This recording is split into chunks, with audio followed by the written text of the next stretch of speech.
Apache chief sold his cursed daughter to a sheriff. What he did next shocked everyone. Red Hollow was the kind of frontier town that looked calm from far away, but up close it always felt like it was holding its breath. Dust sat on every porch rail. Wind pushed tumbleweeds through the main street like they had business to finish. Even the sun seemed sharper here, as if it wanted to cut through lies. Sheriff Caleb Ryder stood outside his office with his hat low and his eyes open. He was not the loud kind of lawman. He watched, he listened, and he never forgot a face. That morning started normal. A ranch hand came in complaining about stolen water barrels. A storekeeper argued with a gambler over a broken window. Caleb handled it all with short words and steady hands. Then the town went quiet. It began with the horses. Every horse tied along the street lifted its head at the same time, ears stiff, nostrils wide. Some stepped back and snorted as if they smelled a storm that no one else could see. A dog under the saloon porch stopped barking and crawled deeper into the shade. Caleb felt the change before he saw the reason. He turned toward the east road. A group of riders came through the heat shimmer, moving slow and controlled. They rode like people who did not fear being watched. At the front was an older man on a dark horse. His hair was braided, his posture straight, and his gaze firm. Beside him rode a young woman, hands resting quietly on her saddle, face calm but distant. Behind them were several warriors riding in silent formation. No shouting, no threats, just steady movement like a river that could flood without warning. Folks came out of buildings one by one. A few stared with suspicion. A few looked away. Most simply stood frozen, because something about the riders made Red Hollow feel smaller. Caleb stepped off the boardwalk and stood in the street, putting himself between the riders and the nervous town. Not to challenge them, but to make sure fear did not speak first.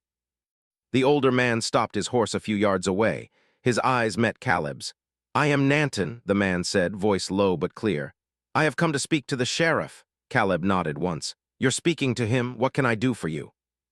Nanton's gaze shifted briefly to the young woman beside him. She did not look around. She did not stare at the crowd. She looked at the ground as if listening to something under the dust. Caleb noticed the small details. A thin band of metal hung at her neck, half hidden under her shawl. It did not look like silver. It did not look like iron. It looked wrong, too smooth, too clean, like it did not belong in this world. Nanton spoke again. "I am here to leave my daughter in your care." A ripple went through the crowd. A man near the saloon muttered, "Leave her here?" Another whispered, "That's the cursed one." Caleb heard it all. He kept his face steady. "I don't take people like I take property," he said. "If she wants help, she can ask. If she needs protection, I can offer it, but I don't buy or sell." Nanton did not flinch. "I do not come to trade her like an object," he said, and the words carried a heavy edge. "I come because the path behind her has become dangerous. And the path ahead of her cannot stay within my camp." Caleb looked at the young woman again. "What's her name?" Nanton answered softly. "Gianna." At the sound of her name, Caleb saw something strange. The air around Ayana seemed to shift, like heat above a fire. It was subtle, but it was there, a thin trembling in the light. Gianna finally lifted her eyes. Her gaze met Caleb's, and for a moment he felt like she was looking through him instead of at him, not in a cruel way. In a careful way, as if she could hear his thoughts and was choosing what to believe. Caleb swallowed and kept his voice calm. "Ayana, do you want to stay here?" She opened her mouth, then closed it again. Her throat moved as if words were stuck there. Finally she said very softly, "I don't know what I want." It was the most honest answer Caleb had heard all week. Nanton reached into a leather pouch at his belt and pulled out a small object. He held it up in the sun. It was a pendant, but not like any pendant Caleb had ever seen. It was shaped like a flat oval, dark as night, with faint lines etched into it. Those lines caught the light and shimmered like they were waking up. The crowd leaned forward, drawn by curiosity and fear. Nanton held it out to Caleb. "This belongs with her," he said, "but it also brings trouble. People who should not know about it have begun to search." Caleb didn't take it yet. "What is it?" Nanton's jaw tightened. "It is what the town calls a curse. But it is not made by spirits." That sentence landed like a stone. Caleb felt the hairs on his arms rise. Iana's fingers touched the edge of her shawl, as if she wanted to hide the pendant she wore at her own neck, but she stopped herself. She looked tired, not from work, but from being watched for too long. Caleb made a decision in the way he always did, quietly and without asking permission from fear. He took the offered pendant. The moment it touched his palm, it warmed slightly, not from the sun. From inside itself, like a heartbeat, a faint sound buzzed against his skin, almost too soft to hear. Caleb kept his expression blank, but his mind moved fast. He had seen strange technology once before. Years ago, a traveling scientist had passed through Red Hollow with a wagon full of odd tools. The man called them communication instruments. Most people laughed at him. Caleb didn't. He had bought one small device from the scientist, mostly because he felt sorry for him. That device was now locked in a drawer inside the sheriff's office. Caleb looked at Nanton. "If you're asking me to protect her, you need to tell me what's coming." Nanton's eyes hardened, but there was pain behind them. "If I say too much, the wind will carry it," he said. "And there are ears in the wind now." Caleb didn't like riddles, but he understood caution. Iana spoke again, a little louder this time. "They think I bring bad things," she said. "When I was small, lights came down from the sky. After that, people changed how they looked at me." A man in the crowd scoffed. "Lights in the sky, that's nonsense." Caleb turned his head just enough to silence the man with a look. Iana continued, eyes steady now. "The pendant isn't jewelry," she said. "It listens." Caleb's grip tightened slightly. "Listens to what?" Iana's voice dropped. "To signals, to things far away." The air grew still again, as if even the wind wanted to hear. Nanton leaned forward. "Sheriff," he said, "you are known as a man who stands between the weak and those who would crush them. My daughter has become a target, not only to fearful people, but to greedy ones, men who chase power, men who see a person and think, 'How can I use her?'" Caleb's jaw set. "That won't happen in my town." Nanton's eyes held his. "Then I must trust your promise." Caleb felt the weight of the moment. He didn't know these people well, but he knew one thing: whatever was happening, it was bigger than a simple family problem. He nodded once. "Iana can stay at the spare room behind my office," he said. "She'll be safe there, and she'll be treated with respect." Iana blinked, surprised, like she had expected a cage, not a room. Nanton slowly dismounted his horse. He walked to Iana's side, placed a hand on her shoulder, and spoke in a language Caleb did not understand. His voice trembled at the end just slightly, like a man trying not to let grief show. Iana's eyes shone, but she did not cry. She simply nodded. Then Nanton stepped back, remounted, and turned his horse away from town. Caleb watched him go, but something felt wrong. A father did not leave like that unless he believed leaving was the only way to keep his child alive. As the riders disappeared into the heat, Red Hollow slowly began to breathe again. People murmured. Some shook their heads. Some stared at Iana like she was a storm cloud that had learned to walk. Caleb motioned toward his office. "Come on," he told her. "Let's get you inside." Iana followed him, steps quiet on the wooden boards. The crowd parted as if she carried thorns. Inside the office, Caleb set the strange pendant on his desk. He opened the drawer and pulled out the old device he had bought from the traveling scientist. It looked like a small metal box with a cracked glass face. He hadn't touched it in years. He placed it near the pendant. For a moment, nothing happened. Then the device made a thin clicking sound. The cracked glass face flickered. A faint light appeared, pale and steady, like a small eye opening. Caleb's breath caught. He leaned closer. Symbols moved across the glass, symbols he had never seen, but somehow his mind tried to make sense of them, like the meaning wanted to be understood. Iana's voice came from behind him. "It's waking up," she said. Caleb turned. "You knew this would happen." Iana's face remained calm, but her hands trembled slightly. "It reacts to other machines," she said. "It always has." Before Caleb could ask another question, there was a sudden shout outside. Caleb grabbed his hat and stepped to the window. At the far end of the street, just beyond the last building, figures stood in the bright sun. Not townsfolk, not travelers. They were riders dressed in dust-colored coats, faces shadowed under wide hats.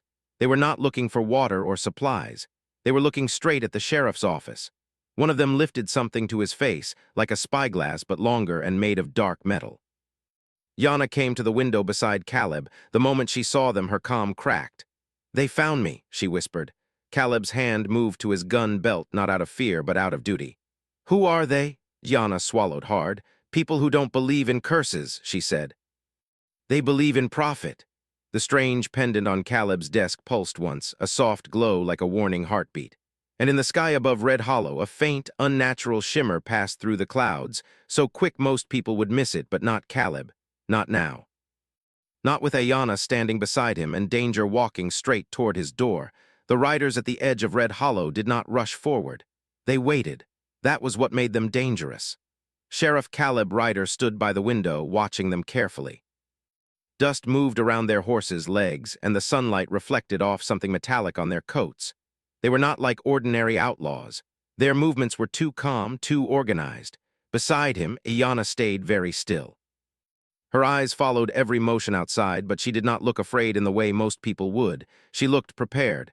"They won't attack yet," she said quietly. Caleb glanced at her. "How do you know? They like to watch first," she answered.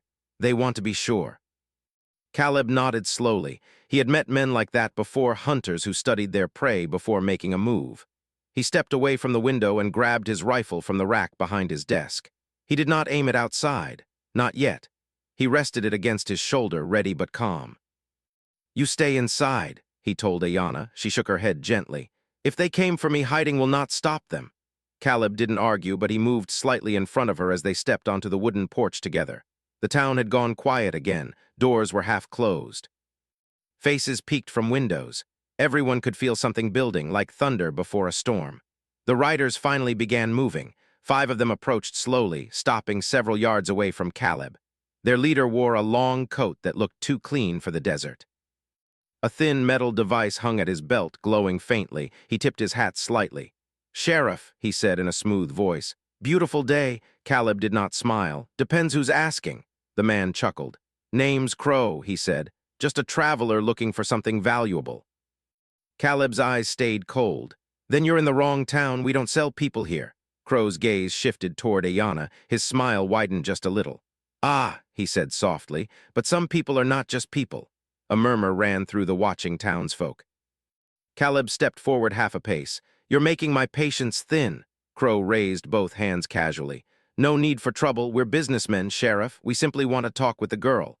Yana's voice came from behind Caleb, calm but strong. "I have nothing to say to you." Crow's eyes sharpened. "That's not true," he said. "You carry something that belongs to many interested parties, something rare." Caleb's grip tightened on his rifle. "You heard her. Move along." For a moment, nobody moved. The wind passed through the street, lifting dust into the air. Crow sighed dramatically. "You frontier folk always choose the difficult path," he said. "But I admire loyalty, so here is my offer. Hand her over peacefully and your town remains untouched."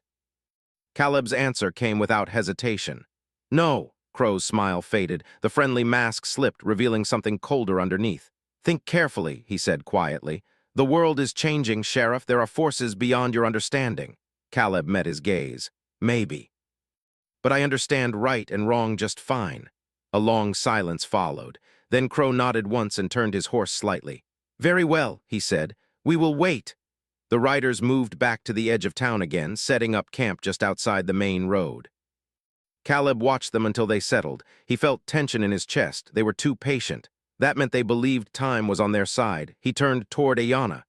"Inside," he said again. This time she followed without arguing. Back in the office, Caleb placed the strange pendant on the desk again. The old communication device beside it flickered softly, symbols moving across the cracked glass. Yana stepped closer and stared at it. "It reacts to proximity," she said. "You understand it?" Caleb asked. "Not completely," she admitted, "but I feel connected." She reached out slowly. The moment her fingers hovered above the pendant, the device lit brighter. A low hum filled the room, almost like a distant voice. Caleb felt his heartbeat pick up. "What happened when you were a child?" he asked gently. Yana hesitated, then she spoke.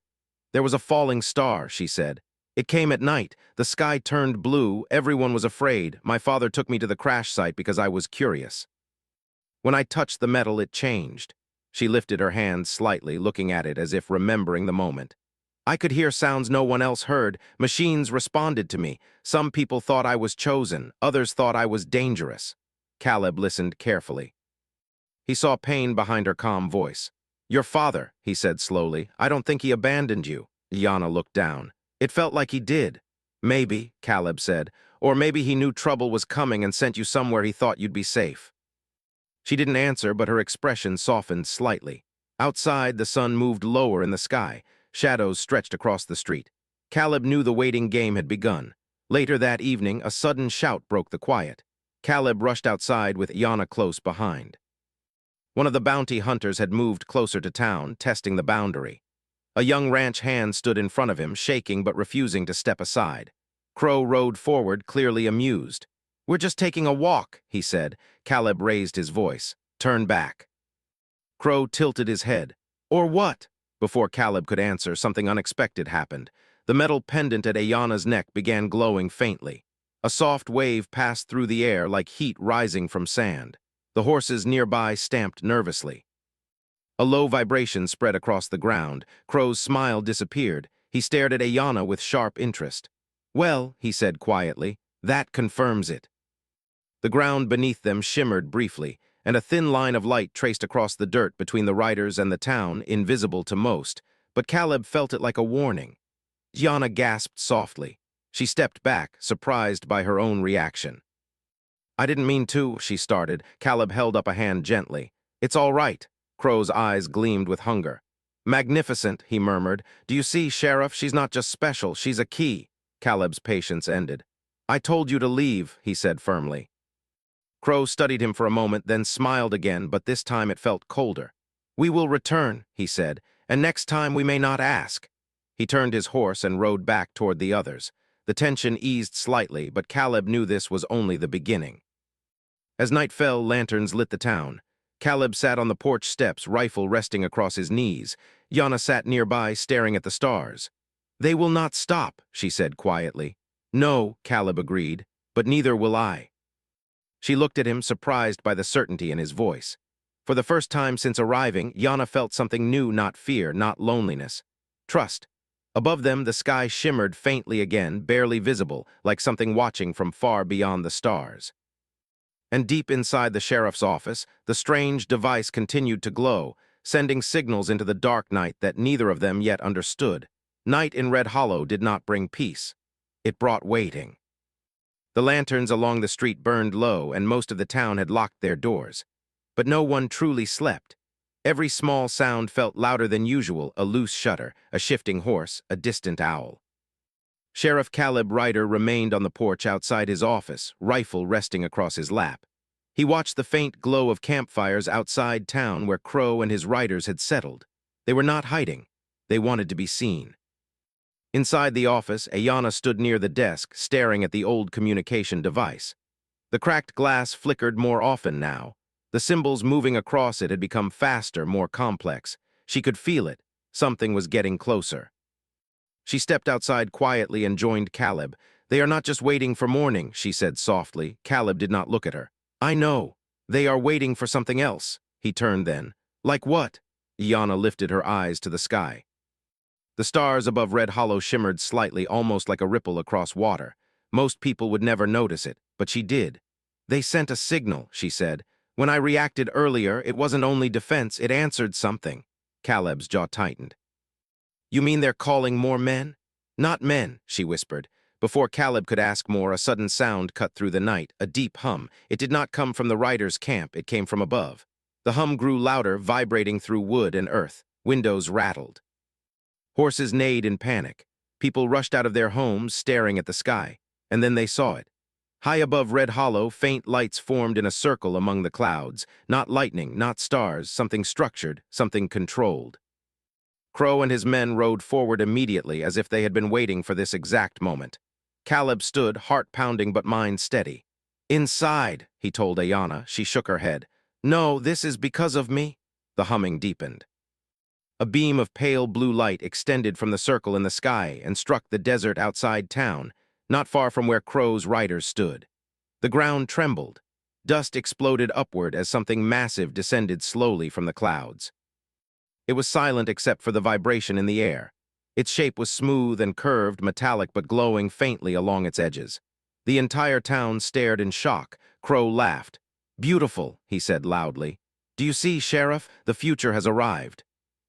The craft hovered just above the desert floor. A narrow opening appeared along its side, and a ramp extended downward. Caleb's mind raced. He had heard rumors over the years, strange sightings, stories from travelers who swore they saw metal ships crossing the night sky. But seeing one here in Red Hollow made those stories feel small. Crow dismounted and walked toward the ramp without fear. Two of his men followed, carrying long metallic devices Caleb had not noticed before. They were waiting for this, Iana said quietly. You recognize it? Caleb asked. She swallowed. It's not the same one from my childhood, but it is similar. As Crow approached the ramp, figures appeared inside the craft. They were tall, slender shapes, wearing suits that reflected the blue light around them. Their faces were hidden behind smooth visors. They moved calmly, like beings who were never rushed. The townsfolk stepped back instinctively. Crow raised his hands slightly, almost in greeting. We have located the compatible host, he called upward. As agreed. Caleb felt anger rise in his chest.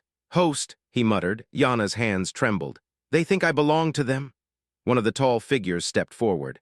A soft beam scanned across the desert, then shifted toward town. It paused on Iana.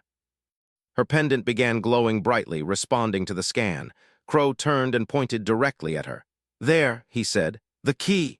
Caleb stepped in front of her without hesitation. The beam brightened. For a moment, Caleb felt heat against his skin, like standing too close to a fire, but he did not move. Iana stepped around him gently. Sheriff, she said softly, if I hide, they will destroy the town. He looked at her sharply. You don't know that? I do, she said. They don't waste time. She walked forward slowly, leaving the wooden boardwalk and stepping onto the dirt street. Every eye in Red Hollow followed her. Crow's smile returned. Wise choice, he said. Caleb followed several steps behind her, refusing to let her stand alone. The tall figure at the ramp lifted one hand. A holographic projection appeared in the air, complex symbols shifting rapidly. Iana stopped a short distance away. The pendant at her neck pulsed in response. The humming intensified.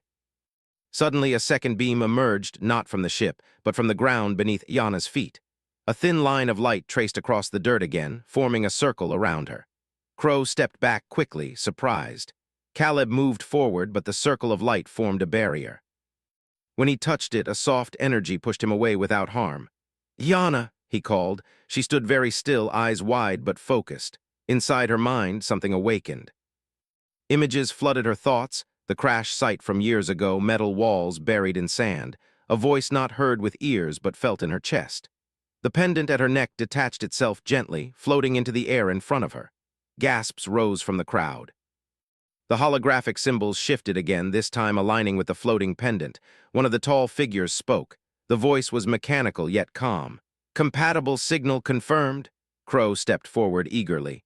Transfer control, he demanded, as promised. The tall figure turned its visor toward him. Control is not transferable. Crow's expression froze. Iana felt clarity settle inside her. The voice from her childhood returned, not loud, not commanding, but steady. She understood now. She was not a host, she was a guardian. The alien craft had not come to collect her as property. It had come to verify her role. The circle of light around her expanded outward, pushing Crow and his men back several feet. Their metallic weapons flickered and shut down. Crow shouted in anger. This was not the agreement, the tall figure replied calmly. Guardian selection cannot be negotiated. Caleb watched in amazement as the energy field strengthened, forming a protective barrier around the town itself. Crow drew a small hidden device from his coat and activated it. A sharp pulse shot toward Iana, but before it reached her, the barrier absorbed it completely. The townspeople stared in shock as Crow's advanced weapon crumbled into useless metal in his hand. The tall figure stepped forward again. External interference detected. Removal required. In one smooth motion, beams of light surrounded Crow and his men. They were lifted gently off the ground, struggling but unable to resist. Crow's confident smile had vanished completely. This town means nothing, he shouted. You don't belong here. Iana lifted her chin, her voice stronger than ever before. I choose where I belong. The beam around Crow intensified, and within seconds he and his men were pulled toward the craft. The ramp closed behind them. The humming deepened once more. The tall figure turned toward Iana. Guardian, it said. Decision point approaches. The words echoed in her mind. Caleb managed to step through the fading barrier and reached her side. What decision? He asked quietly. Iana stared at the ship, heart steady now. The sky above Red Hollow shimmered again, brighter than before. And for the first time, she realized that her life was about to change, not because someone sold her, not because someone hunted her, but because something far greater had chosen her. The desert of Red Hollow lay quiet after the strange events of the night. The wind moved slowly, carrying with it the scent of dust and faint smoke from the town's lanterns. The townsfolk peeked out from behind shutters, wary but alive, their eyes wide with disbelief. For a while, the sheriff and Ayanna had allowed themselves a brief pause, standing on the boardwalk with the cool night air brushing their faces. The alien craft hovered a short distance from the edge of town. Its metallic surface reflected the moonlight in shifting patterns, a silent promise of power and mystery. Inside, the figures had retreated, observing Ayanna. The energy field around the town had faded, leaving the ground scorched and glowing faintly under the stars. Caleb Ryder adjusted his hat and glanced at Ayanna. Her eyes were fixed on the hovering ship, unwavering. She had changed overnight. The fear that had clung to her like a second skin was gone. In its place was clarity, purpose, and quiet strength. "They're waiting for your choice," Caleb said softly. "What will you do?" Yana's gaze did not leave the craft. "They want me to leave," she said. "To go with them beyond the stars," Caleb frowned. "And you?" She shook her head slowly. "I can't, not yet. This town, I can't abandon it. I won't abandon the people I've come to care about." A faint hum reverberated from the craft, a sound that resonated in the chest, not just the ears. The tall figures inside tilted slightly, as if acknowledging her decision. Caleb stepped closer. "Then you stay, but you won't be alone. I'll stand with you." "This town will stand with you." Yana finally turned to him, her expression softening. "I never thought anyone could understand me," she admitted. "Not really. My father, he tried, but he had his own fears. He couldn't protect me completely. And now I see," she looked toward the dark horizon where the desert stretched endlessly. "There's more to life than running or hiding." Caleb nodded. "And you won't have to hide anymore." The ship shifted slightly, the lights along its hull pulsing in response to her words. A beam extended from the side, scanning the area in quiet waves, but it did not touch the town. The message was clear: acknowledgement, respect, confirmation that she had been accepted as guardian, not captive. The townspeople began to emerge from their homes cautiously. Children peeked from behind barrels. Ranchers held their hats over their eyes, staring upward. Even the horses, once nervous, stood calmly, sensing that the danger had passed. Iana looked at them, and for the first time she smiled faintly. It was soft and natural, like sunlight breaking through clouds. She walked toward the boardwalk, her steps measured but steady. Caleb followed, watching her closely. One of the tall figures finally spoke, its voice carrying faintly over the town. "Guardian selection complete. External threats neutralized. Earth environment under protection protocol. Compatibility verified." Yana tilted her head slightly. "Protection protocol?" she asked. "It is your duty," the voice replied. "You are chosen to guard and maintain the balance. Misuse of technology or harm to your people will trigger intervention." Caleb raised an eyebrow. "So you're telling us this is serious business?" Yana nodded. "It is, but I can handle it. I know now what I am and what I must do." Crowd murmurs grew louder. They had been silent too long, and the strange presence had left them unsure what to believe. One of the ranchers finally spoke. "So, the girl isn't cursed?" Yana shook her head. "No, I'm different, that's all. I have a role, a purpose, and I can protect this town." Caleb rested a hand gently on her shoulder. "Then you won't have to do it alone." The alien craft hovered for a moment longer, as if testing her resolve. Then, slowly, it rose higher into the sky. A faint light traced the desert below, scanning the surroundings one final time. Then, as quietly as it had appeared, the ship vanished among the stars, leaving only the shimmer of the night sky as a reminder. The townsfolk exhaled collectively. Some laughed nervously. Others shook their heads in disbelief. But all of them looked at Ayanna differently now. No longer a mysterious or cursed girl, she was someone to respect, someone capable, someone brave. Caleb looked around the street, taking in the scene. "You'll have to explain a few things to the town," he said lightly. "Not everyone will understand the science or the whatever that was." Yana smiled faintly. "I will. They should know the truth. It's part of the job." A sudden movement caught their attention. From the horizon, a single horse approached, riding fast but controlled. It was Apache Chief Nanton. His warriors remained at a distance, eyes careful but respectful. He dismounted quickly, his gaze scanning the town. When it landed on Ayanna, something shifted in his expression, pride, relief, and an acknowledgement of past mistakes all mingled in one look. "I see now," he said quietly. "I feared for you and I feared the power you carry, but you have proven you are strong." Yana stepped toward him cautiously. "Father," The word hung in the air, soft but full of emotion. Nanton nodded slowly. I should have trusted you sooner. I should have trusted Caleb. Caleb gave a short nod, acknowledgement enough. He had done his duty, but he knew that family bonds were a different challenge. The chief reached out, placing a hand gently on Ayana's shoulder. I will no longer call it a curse. It is a gift, and you must use it wisely. Ayana's eyes shimmered. I will. The chief turned to the townsfolk. You see now that my fears were not lies, only protection. This girl carries responsibility beyond our understanding, but she also carries hope, and Red Hollow must stand with her. The crowd remained quiet for a moment, processing the weight of the words. Then one by one hands clapped. Slowly others joined in. The sound grew, reaching a crescendo that echoed across the desert. Respect had been earned and trust had begun to form. Caleb and Ayana watched silently, letting the moment settle. Later that evening, the town gathered in the small square. Lanterns swung gently in the warm wind. Ayana stood on the boardwalk, speaking in her clear, steady voice. She told the story of the falling star, the technology that had bonded with her, and the strange visitors who had come from the sky. She did not exaggerate. She did not embellish. She simply told the truth. The people listened. Some nodded in understanding. Others remained skeptical but quiet. The trust grew slowly like water in a dry creek bed, but it was there. Caleb stood at her side, watching. He felt a sense of calm he hadn't known in months. The threat was gone for now. The town was safe. And a guardian had emerged, not as a weapon, but as someone who could guide and protect. As the night deepened, Caleb and Ayana walked toward the edge of town together. The stars above shimmered faintly, the memory of the alien craft still lingering in their minds. You're going to be fine, Caleb said. Ayana nodded. I think so because I have people who will help me, people I trust. He looked at her, his eyes steady. And you'll never be alone again. Ayana smiled softly. Thank you, Caleb, for believing in me.